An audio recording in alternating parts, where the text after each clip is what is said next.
Hi, and welcome to episode 1 of Before There Was. Today, the world moves fast. Very fast. Maybe it feels a little overwhelming. Sometimes it helps to look around at some of what we do have to remember where it all came from. Reimagining what the world was can help us all make things a little brighter in the future.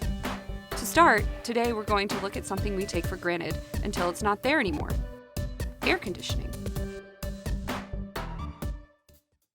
The air conditioning unit was invented in 1902 by Willis Carrier. But what were we doing before then? We as humans are built with an internal cooling process. You might be familiar with sweating, but sweating can only cool us so much before we get too hot and overheat or run out of water and our bodies shut down. Our early ancestors had a quick and simple solution to overheating.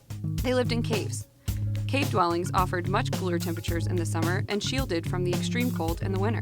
As humans moved from caves to villages, we see that it was common to have a portion of your home be underground. Having early forms of what became a basement or cellar gave early homes at least one area that was cooler than higher levels. Then we grew in population, and grew, and grew, and went from villages to massive cities. Buildings were made with windows, ventilation, and large open rooms. Windows were placed on opposite sides of the narrow homes and dwellings to promote crosswinds. But this was only so effective. People of wealth could hire someone whose sole job it was to fan them. In ancient Egypt, it was accustomed to place wet grass reeds in your windowsill. This circulated cooler air when the wind blew through. The Romans constructed their large aqueducts to transport water from rivers and mountains. The wealthiest could have some of this water circulated through their walls, cooling the home. In the medieval era and on, ice harvesting became a legitimate profession. Ice cut from frozen rivers and mountains in winter would be transported via horse and wagon to specifically constructed ice houses, ice pits, and caves. The ice trade of the 17 and 1800s was actually a major part of the early United States economy. People would have ice delivered to their homes from ice houses. 7-Eleven actually began by selling ice and storing cool food and drinks.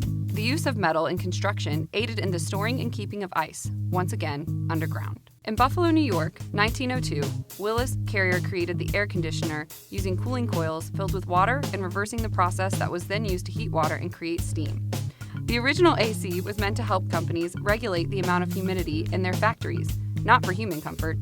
The ability to cool the air made working in skyscrapers more practical and habitable. Buildings were able to grow. The AC had a hand in building our cities larger than life. And by the 1950s, air conditioning became a standard addition to newly built homes and apartments, and eventually, cars. That is the quick history of the cool air that keeps us going on the hottest days. Up next, we're going to look at the long line of communication.